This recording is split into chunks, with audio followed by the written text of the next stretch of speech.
Игра. За роден ден, Анкица од баба си доби зелени ракавици од волна. Ги сакаше премногу, но едната ја изгуби и се расплака. Што ќе правам сега, си помисли тажно, рацете ќе ми смрзнат.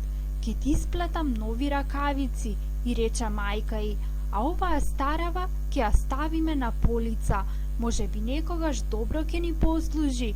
И беше во право. Еднаш се разболе ташко, помалото братче на Анкица. Мајка й појде во аптека, а татко й беше на работа. Анкица мораше да го чува малото братче, кое беше мошно немирно. Не знаеше како да го забавува. Најпосле се сети на зелената ракавица. Сега ќе видиш нешто интересно, му вети на братчето. Ја извади ракавицата и изаши едно жолто и едно црно копче.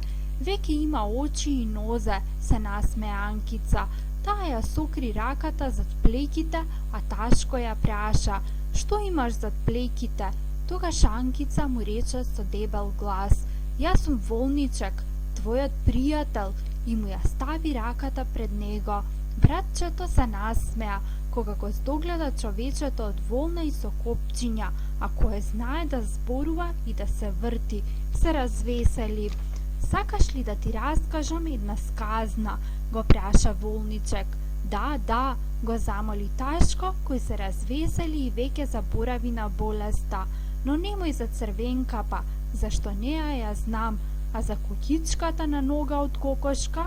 Анкица заедно со Волничек на братчето му раскажа разни сказни. Времето бргу помина. Не забележа, ниту кога се врати мајка им. "Што правите, деца?" ги праша влегувајќи в соба. Анкица и го покажа Волничек. Беше во право, мамо, кога рече дека ракавицата уште еднаш добро ќе ни послужи. "Зар не, пријателе?" му рече на Волничек. Волничек молчеше, но 3 пати кимна со главата, што значеше дека се согласува.